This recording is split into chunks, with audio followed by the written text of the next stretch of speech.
U ktheva nga puna e lodhur si kur më parë.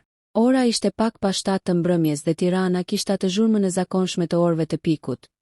Një përzierje borish. Hapash të nxituar dhe zërash që s'të lënë të mendosh. Miranda, 24 vjeçe, me çantën e rëndë në supë dhe këmbët që i digjnin nga lodhja. Ngjiti shkallët e pallatit me një ndjesi të çuditshme në kraharor. Sikur diçka nuk ishte në rregull. Nuk e dinte pse, por që nga mëngjesi e kishte shoqëruar një parandjenje e hidhur. Shtëpia e priste zakonisht e qetë. Nëna kishte ndëruar 10 vite më parë dhe babai jetonte me ta. Ndërsa vëllai i madh, Arbeni, ishte martuar vetëm 2 muaj më parë me Mirandën tjetër të shtëpisë. Nusen e re, Elenën. Një martesë e shpejtë, pak e papritur, por familja e kishte pranuar. Të gjithë përpiqeshin të silleshin sikur gjithçka ishte normale, sikur ndryshimet nuk kishin tronditur themelet e shtëpisë. Miranda nxori qelsat, hapi derën dhe hyri brenda. Sapo dera u mbyll pas saj, e goditi heshtja. Një heshtje e rëndë, jo ajo qetësia e zakonshme e mbrëmjeve. Ajri duke i trash, i ngrohtë në mënyrë të pazakontë. Hodhi çantën në karrigen pranë hyrjes dhe thiri me zë të ulët. Bab, Elena, asnjë përgjigje, hodhi syt nga kuzhina. Dritat ishin të fikura. Tavolina e ngrënjes ishte rregullt, sikur askush të mos kishte kaluar aty gjatë ditës. Një detaj i vogël, por i çuditshëm i tërhoqi vëmendjen. Dera e dhomës së gjumit të babait ishte gjysmë e hapur. Zakonisht ai e mbante gjithmonë të mbyllur. Zemra i rahu më fort. Miranda u përpoq ta binte veten se ishte thjesht lodhje, se mendja po i luante lojëra. Megjithatë, hapat e saj u ngadalsuan teksa ju afrua korridori. Çdo hapi duke i më i rënd se tjetri. Në kokë i kaluan mira mendime. Ndoshta babai ishte sëmur, ndoshta Elena po e ndihmonte për diçka. Asgjë e keqe, i thoshte vetes.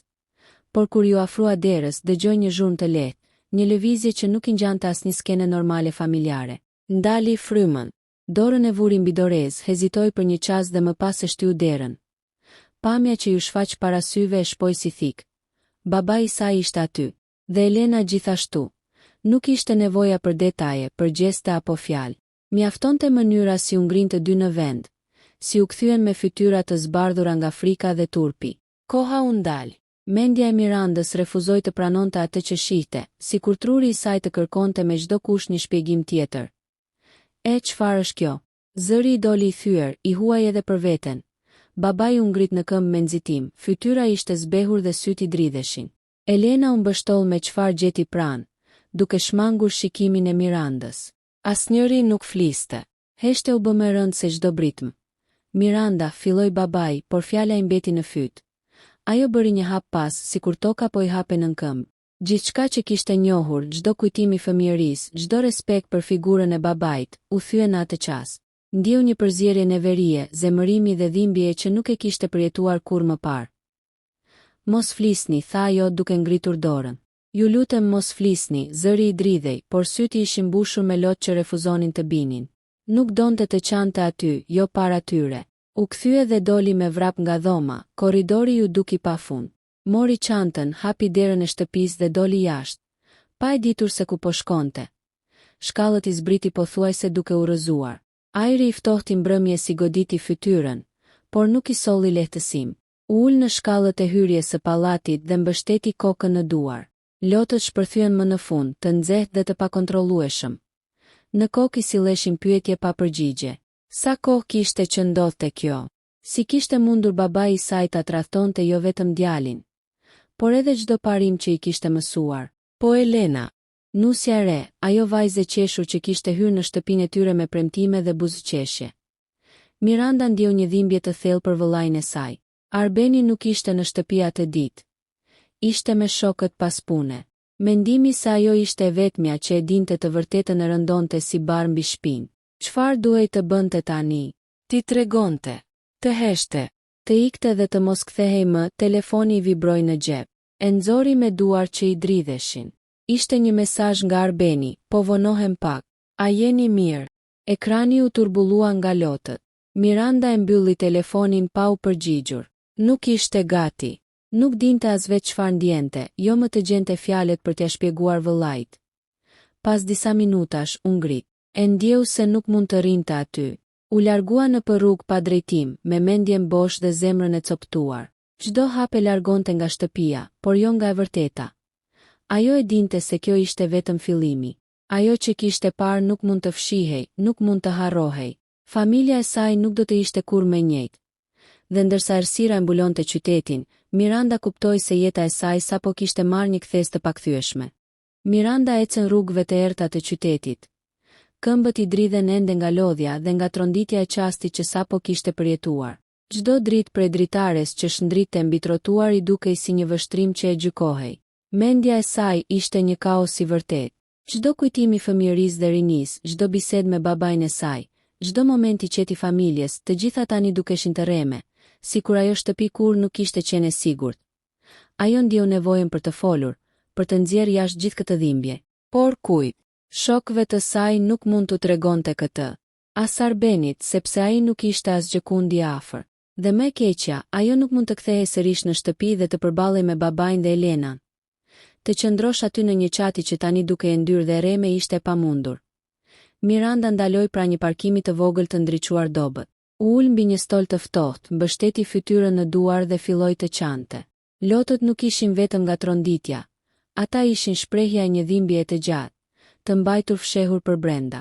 Ishte dhimbje për tradhtin, për humbjen e besimit dhe për faktin se jeta e saj, ashtu siç e njihte, ishte rrëzuar brenda një qasti.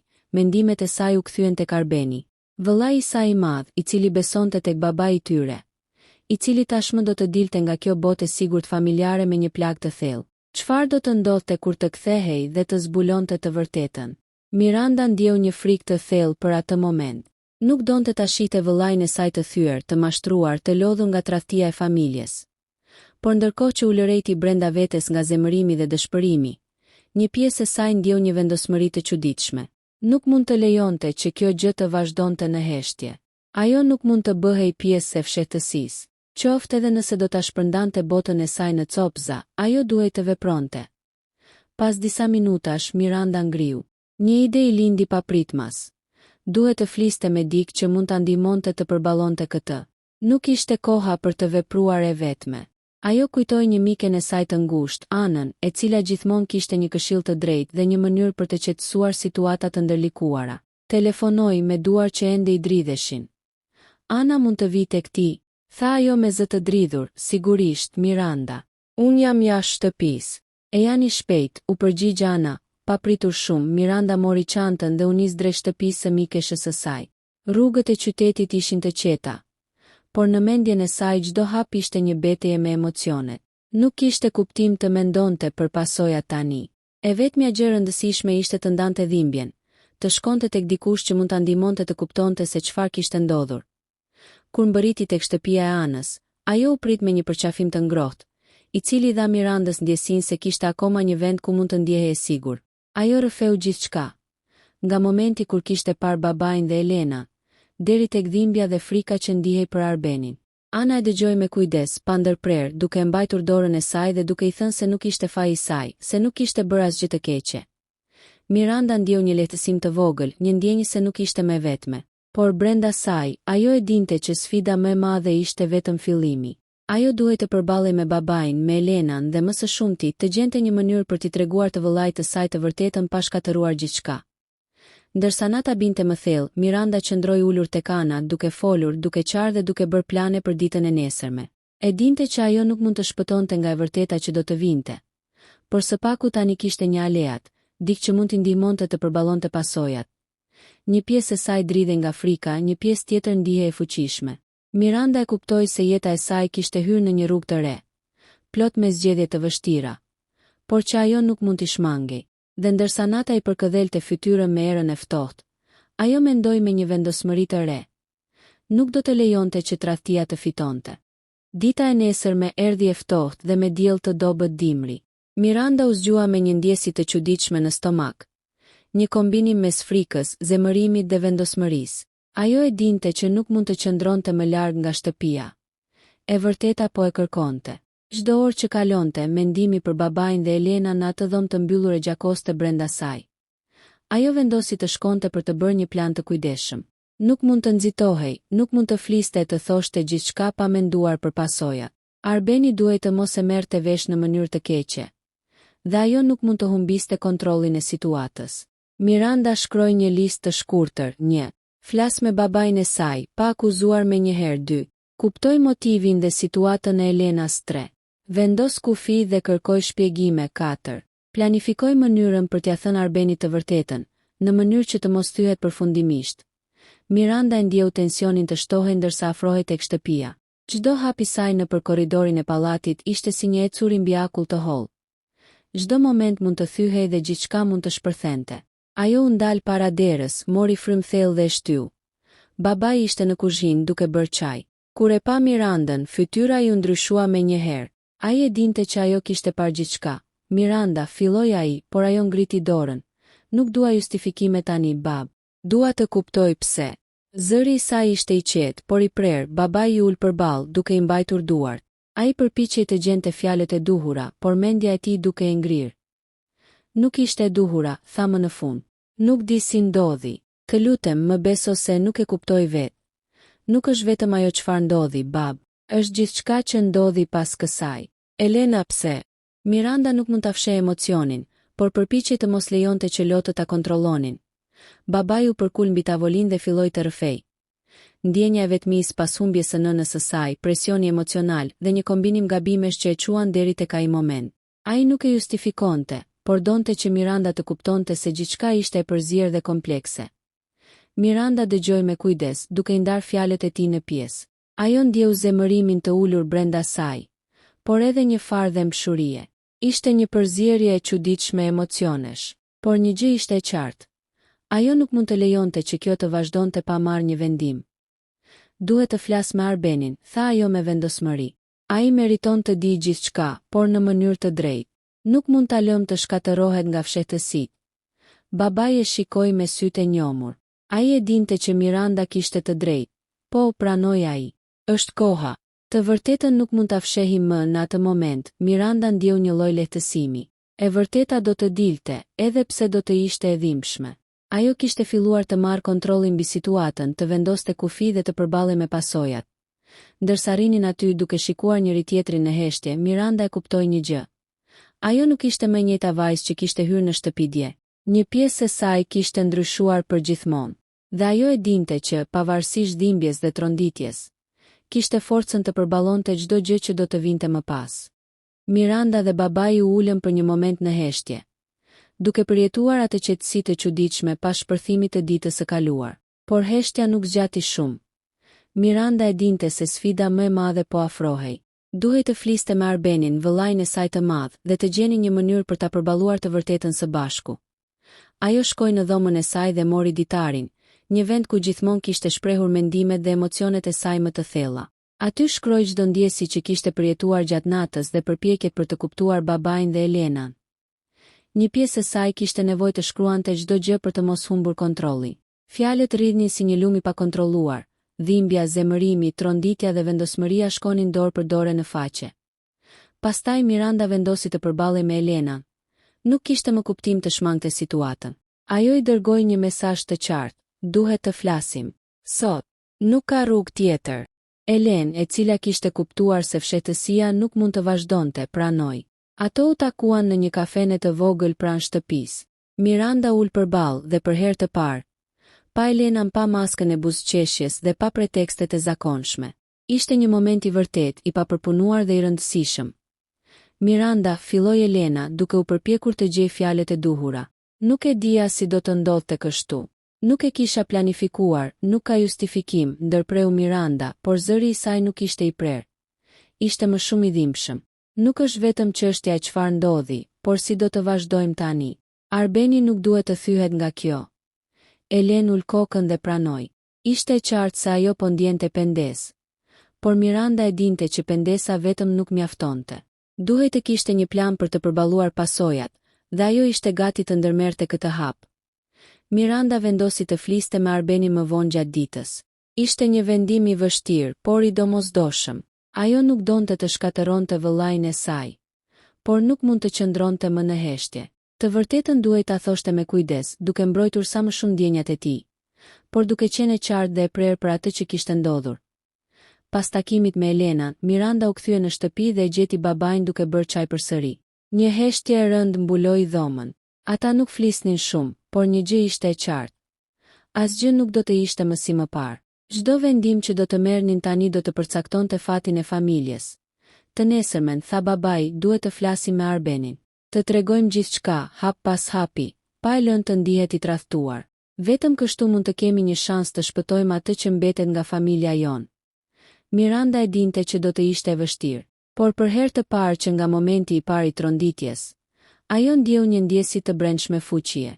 Ajo kishte marrë vendimin e duhur, të përballonte të vërtetën, pavarësisht se sa e dhimbshme do të ishte.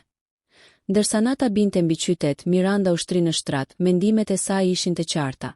Nesër do të ishte dita e përballjes, dita kur do të vendosej se cili ishte vendi i secilit në këtë histori të ndërlikuar.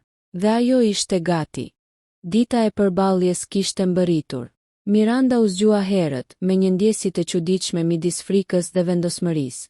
Zemra i rrihte shpejt, por tani nuk kishte më vend për shmangje. Çfarëdo që të ndodhte, ajo do të fliste, do të tregonte të vërtetën dhe do të përballej me pasojat. Në shtëpi babai po përgatitej gjithashtu. Ai duke i shqetësuar, por i vendosur. Të dy e dinin se Arbeni duhet të dinte gjithçka. Por mënyra se si do të tregohej e vërteta do të përcaktonte nëse do të shpëtoheshin marrëdhëniet apo do të thyeshin përfundimisht. Kur Arbeni hyri në dhomë, Miranda ndjeu një tronditje të fortë. Vëllai i madh, gjithmonë i qeshur dhe i kujdesshëm, nuk kishte asnjë ide se çfarë po i priste. Miranda u ngrit dhe e shikoi drejt syve. Arben, filloi ajo, zëri i dridhej, por ishte i qartë. Ka diçka që duhet të dish. Diçka që ka ndodhur dje dhe që duhet ta dish tani.